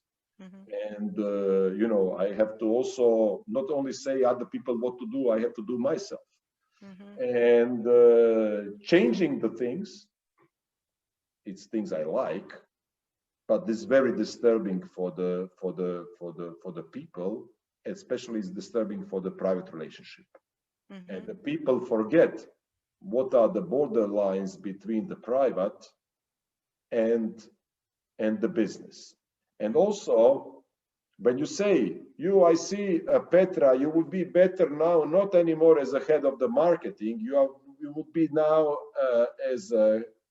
to join, let's say, sales team, and you've been 5 years head of the marketing, you are disappointed because I'm telling you that someone else is going to be better on your position, and you are pissed, and you hate me, and you say, Emil, we can't be friends anymore. I trust you a lot.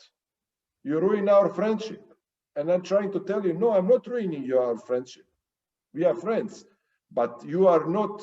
You didn't buy a ticket that you are going to be the best marketing director of GEA College for all your life. Even you think you are the best one.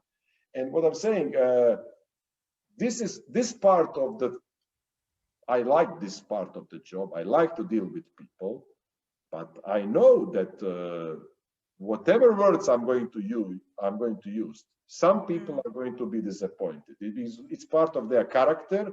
It's part of their psychological structure. And you know, you have some great players, but at the same time, they can be extremely auto-destructive. And the moment they start to be auto-destructive, they are destructive also for the organization. And I'm here to protect the organization and to make the organization better. I'm not here to please anyone. If I can please everybody, great. But organization is bigger than Emil Tedeschi. It's bigger than Petra Jans Pšeničnik. It's bigger. It's bigger than anyone. And it's important to understand that we are all replaceable, including the founder, CEO, and blah, blah, blah, blah. But organization will remain. And this is important to know. Regarding to what you just said, so what are your most successful HR steps for higher engagement of your employees?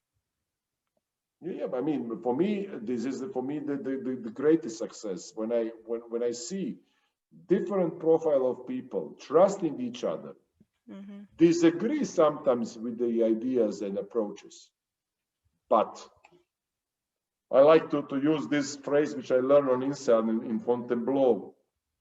When the company has a problem, people talk internally. I'm directing my face to you. You are a colleague of mine. But at the same time, when we talk, Petra, we are showing our back to our customers. Showing your back to your customers, it's not nice because customers are upset, which means we have to turn our faces. I have to show back to you and you your back to me. To be able to do that, we have to have tremendous level of mutual trust and internal respect in the organization. Because if I don't trust you as a colleague of mine, if I think you are going to hit a knife in my back, that I'm not safe to turn my back to you. But to be able to serve the market and serve the customer, I have to know that my back is safe. Then I'm backed by my colleagues. And what I'm saying, internal discussions are extremely important in the organization. But in the moment that we decide and we agree with something, we have to stop talking inside the company. We have to go talk to our partners, supplier, to our customer, and to our consumers, because we all live from consumers. We live what consumer think about Targeta and how consumer is pleased with our bar cafe espresso. We have to understand how donut is functioning for our consumers. And to be able to talk to consumers, I have to be completely safe on the situation on the team. And yes, you are right. The harmony of the team and the trust, I would say even trust is more important among the team, that people believe what is happening in the team, about dynamic, about the way, about how decisions are taken, etc., etc. What decisions are taken are extremely important. Let's move to the last question. It's about which business book, if you are currently reading a book. No. And what? No, no book. No. I mean, I really respect it. And I respect the smart people. But I like using the phrase, it's more important to talk to friends than reading the books. Okay. I think it's extremely important to read, to gain experience. But if someone is looking into the books, the recipes for a success, I think in the book you can find inspiration. I'm much easier to learn by listening and talking. As I'm getting older, I learn a little bit to be more patient and to listen. But I can't say to you, let's take this book and read it, and this is going to be something which is important for your business development. Okay, so thank you, Mr. Tedeschi, for your answers. We had many questions, and I believe... Give me more three. Okay, three more. Okay, so let's go for this. Does recent years changes companies' KPIs from financial more to people-oriented, or do you think successful company is measured more or less on financial KPIs? I think it's a combination of two. I think I will try to tell you about once, maybe it was already 8 years ago, there was a large conference organized in Barcelona by Erste Bank. And there was a few of us from Croatia, and I was participating in the panel. And because we were in Barcelona, I used the metaphor of Lionel Messi being the best football player in the world and most valuable player in the world, and say that our CFO Zoran Stankovic is our Messi. And then there was a CEO of Erste, Mr. Treichel, who said, Emil, but I can't see in your balance sheet, or balance sheet of Atlantic Group, that you are in possibility, that you are capable to pay Messi. I said, this is the beauty of Atlantic Group. You can't find this in the financial items. But trust me, if we are capable to convince and to engage the best CFO in diameter of 1,000 kilometers from Zagreb, north, west, south, and east, to work for us, and not for Coca-Cola or for the Mercedes or for the Google or for General Electric, then we have something in our intangible values, which you can't read it in our balance sheet, which give us extra kick. Okay. To summarize, I think it is between hard items, which are financial items. And if you ask me what is the value of Atlantic Group, it's much, much bigger than the market cap on the stock exchange. Okay, so I will have to interrupt you. So I'm sorry. if we want to answer 2 more questions as you would like, then we need to be very short. So okay. First, how was the chocolate name Jimmy Fantastic created? Was it a spark or or marketing decision? So very short answer. It was decision by the team who is engaged and running the process of Jimmy Fantastic. I was personally not involved, and I can't give you more of this because I don't know. Okay, and the last it was not bought. Okay. It was invented into the process of internal people in the team and probably some external sparring, which was creative agency, etc., etc. But I can't give you exactly the answer because I don't know. Okay, and the last one, what are your tips on how to create a distribution channel for a new food or beverage product?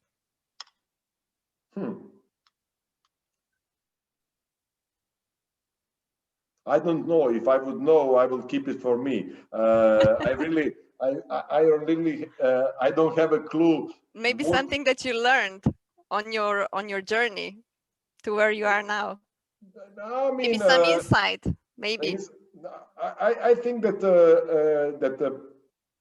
there is more and more need for the customization, which means if you want to build the economy of scale, you have to have a single product which is reachable for the thousands or 100,000s of people. But at the same time, people are looking for their own customization, which means for the personalization. I think if you are offering a product which people need with a service which fits for the current situation when people can't go in the restaurants, etc., you can build some innovative new approach.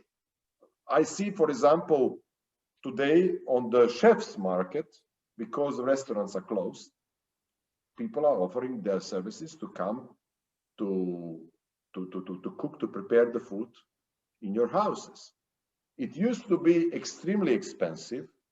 In these days, I think the price will go down, but still people are going to be able to offer interesting services. Maybe some pre-food preparation from a clever chef, and with the combination of him or her showing you for the very first time in person, and then as a combination of the product and culinary lesson, maybe it's possible to build something interesting for the market, especially for the Western Europe, where the cash affordability is higher, and at the same time people cannot travel, cannot spend in the restaurant. Maybe they are ready to spend in their houses more money.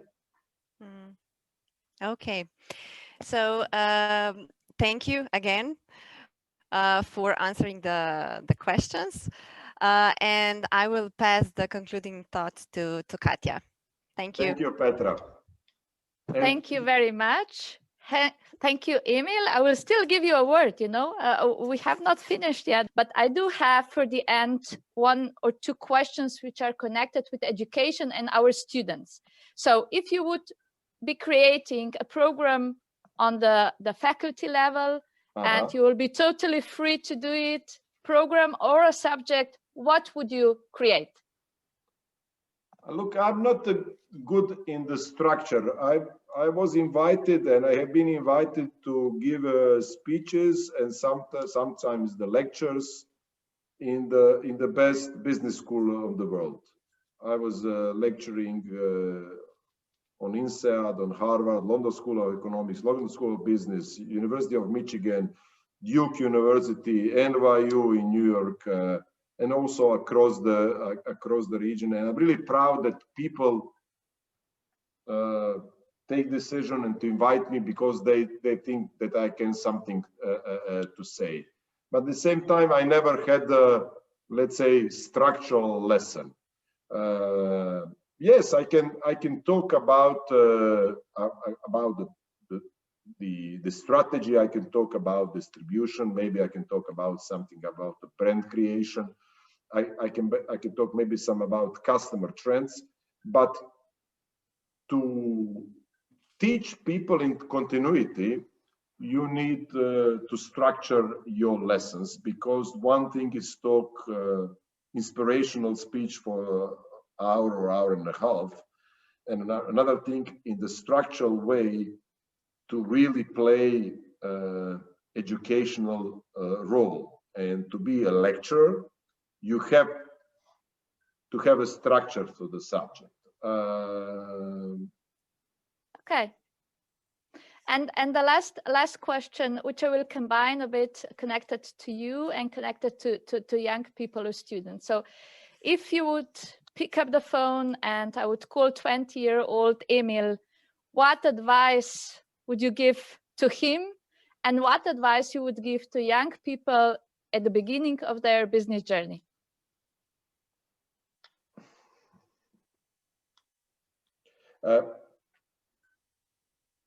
It's very much, I think it's important. Today there is a plenty of opportunities, and even technology democratized access to the information. When I started, you know, we were learning what was happening from 2 television programs or from 1 daily newspaper, and the business was organized in different way. For example, I was in trading of paper where only few organizations knew it, where is available surplus of the product, and also where is the need, where is demand for the product. For example, such a kind of trading today as activity almost not exists, because information is available in nanosecond. Second thing, which is great today, is that you can, sitting in Ljubljana or in Izola or in island of Hvar or in Kranjska Gora or in Škofja Loka, you can play a global role. Look the new businesses, not only in the IT industry, but in all kind of digital services, that you can really work on the product, which is not so much local. And I think this is great, because we play in the food and the drink industry, we have a certain limitation. Shelf life of product, competitive advantage, but you know, there are some industry which starting in the garage, as I said, with the 2 computers, you can really become a global player if you take a company's, for example, the first Croatian unicorn is Infobip, which is a company which is dealing in the connectivity in the digital industry, and 10% of all WhatsApp messages in the world are based on infobip technology. They are running their business from Vodnjan. You know where is a Vodnjan? It is a small place near Pula. And the value of infobip exceeding $1 billion.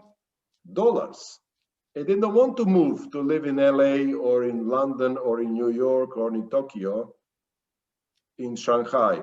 They still work from and what I think there is a plenty of opportunities and plenty of new flexible business structure and business venture, not, let's say, in quite old-fashionable way that Atlantic Group is built as a corporation, etc., etc. I think that if I would be 20, there is this different path and different approaches, keeping the same values, not selling your face, not selling your word, but of building success. Maybe some of these structure are more flexible. Maybe this is more, it's a better balance between the private life and the business. But I think there is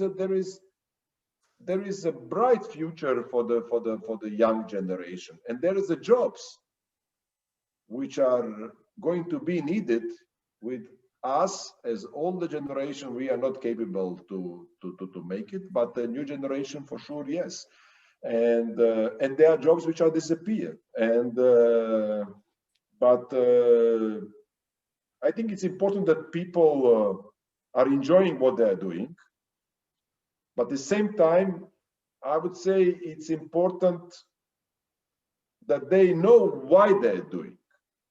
And yes, it's important to make some money, but in the end, that financial wealth, it's not necessary symbol for happiness, because there is many of rich people which are unhappy. But in the same time, with money, many things are much easier. But, you know, currently I'm watching Casa de Papel, the Spanish TV series, which probably many of people already seen. And there is a situation where they are printing the money in the Central Bank of Spain. And now the question, are they going to exiting a bank with 985 million or with 1 billion euros? But what is the difference?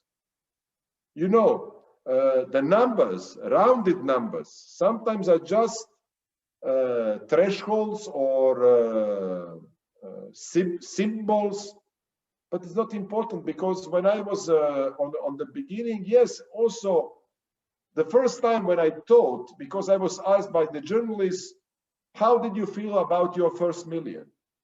And I said, I didn't feel it.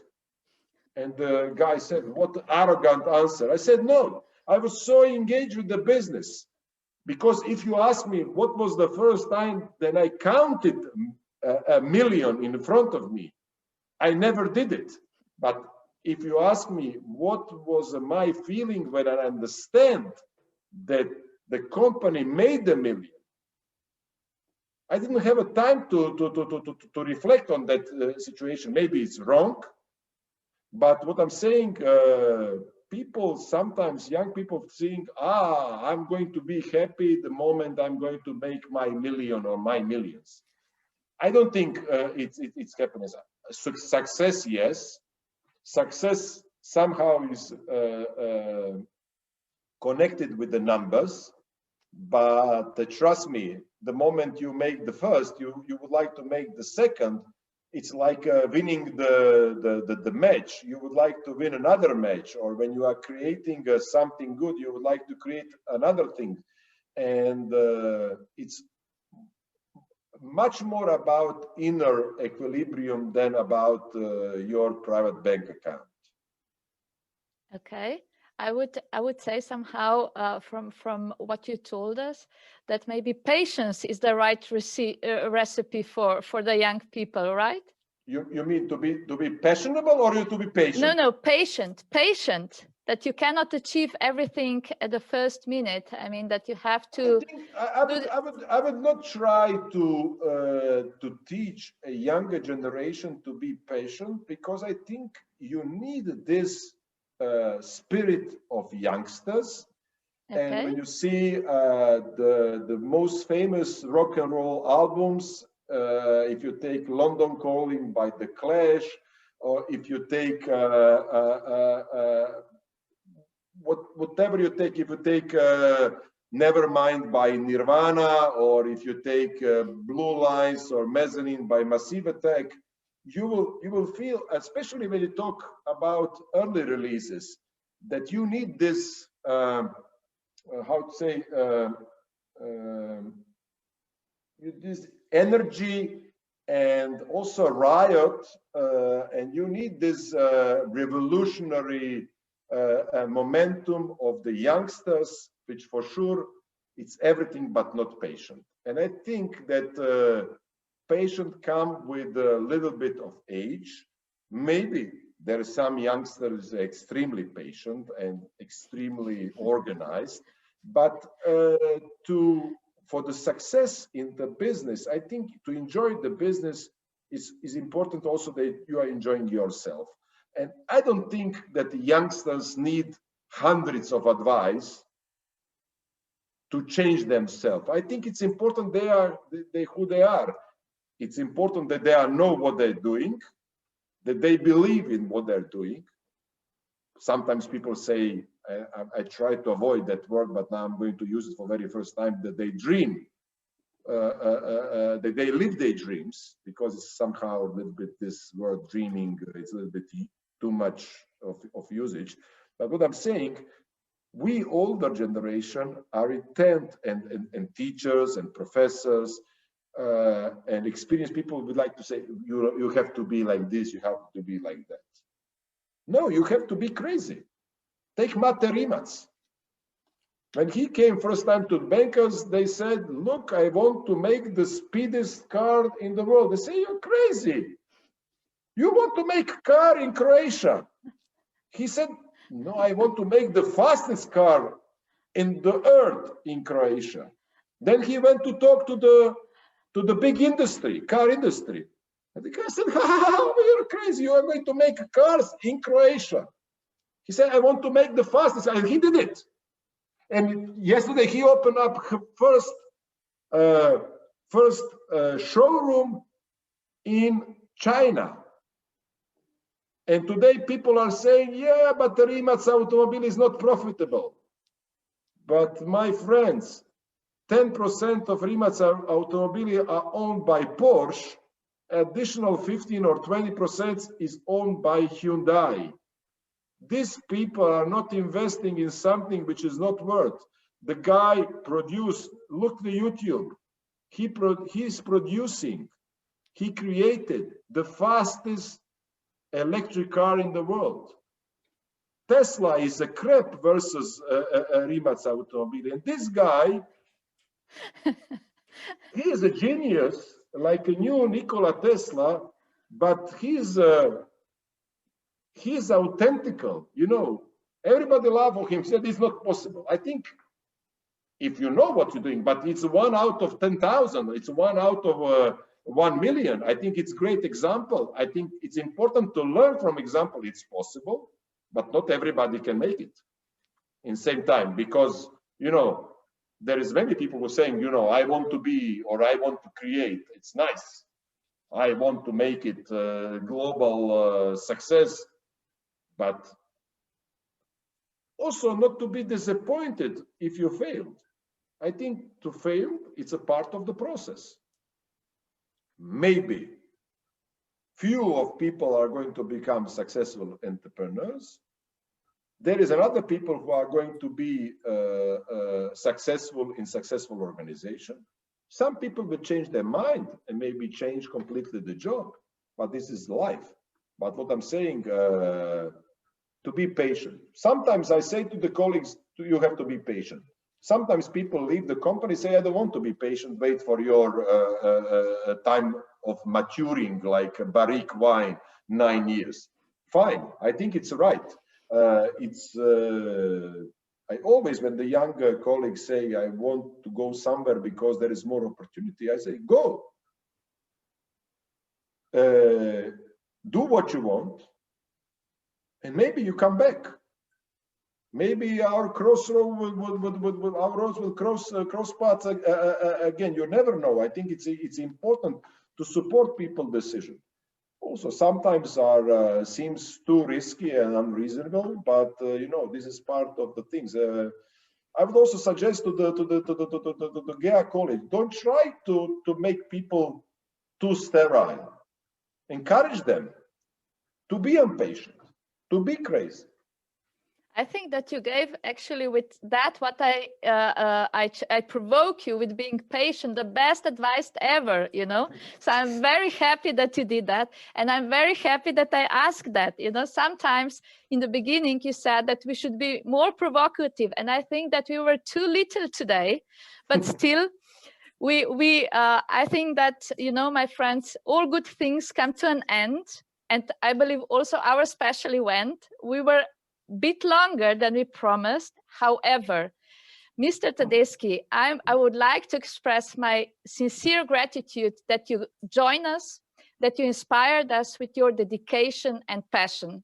I really enjoyed this talk, and I hope that you will inspire many more people about that. Thank you very much. I will, for the last minute, use just one small example. If something is possible or not possible. We did it 2 years ago. The first cross-border merger between two professional basketball clubs. People, majority of them even don't understand what's happened today. We, Cedevita from Zagreb and Olimpija from Ljubljana, merge into the two teams into the one. And today we have a team called Basketball Club Cedevita Olimpija from Ljubljana, who is in the same time 12 times champion of former Yugoslavia, 10 times champion of Slovenia, and 5 times champion of Croatia. And some people are saying how you can be in the same time, because it's our heritage. But today, this is one team. There is not anymore Olimpija from Ljubljana, and there's not anymore Cedevita from Zagreb. First time ever. 2 professional teams from the 2 different countries merge into one team. All people said it's not possible. I said from the beginning, it's illegal, and I'm going to prove you it's legally possible, it's sport-wide possible, and you will see it's going to be success. Very few people trust on the beginning. I have to say I have a huge support from my friends from Ljubljana, Tomaž Berločnik, Enzo Smekar, Juri Žurej, Suzana Bagari, and all others who support the idea. But what I'm saying, this, when you would take this and talk to the sport expert, journalists, even lawyers, this is not possible. No. It will not work. You can't merge. It's possible. Thank you very much. Have a nice anniversary. Enjoy the bar cafe, Argeta, Kokta, Donut, Cedevita. Watch our Zmaji basketball team, Cedevita Olimpija, and watch every evening the magical Luka Doncic. Thank you and all the best. Thank you, Mr. Tedeschi, and thank you to everybody who were today with us. This was our GEA Top Talk and our celebration. We are looking forward to our future cooperation in the next 30 years, I believe, also with Mr. Tedeschi. He's joining with this cooperation. So stay healthy and have a nice evening. See you next time. And don't forget, whenever you see this coming to the, what is this? You can't see it. Why not? And try Jimmy. Thank you. Try Jimmy, fantastic. Because this is the best chocolate, new chocolate on the market. Thank you very much. And Mr. Tedeschi, you should try our MBA program. You want me to come to teach on the MBA program? No, to you to become a student. You know, when I was asked to lecture on the Harvard Business School, then in same time, there was a very good colleagues of mine who asked me to come to participate presidential MBA program. I will not mention the name of the school. And I said, look, if I'm good to teach on Harvard, don't be underestimated. If you want me as a professor, fine. I think I'm constant. I will take it. I will take it. I'm constant student. I'm constant student. But I don't have a time to go to the school for the moment to obtain MBA degree. But never say. Exactly. I graduated in my age. I graduated in my age of 46. And maybe it's still time in my life to the MBA degree. Absolutely. We will not give up. We will not give up. No. Thank you. All the Thank best. you. Bye. Bye-bye. Thank you, bye.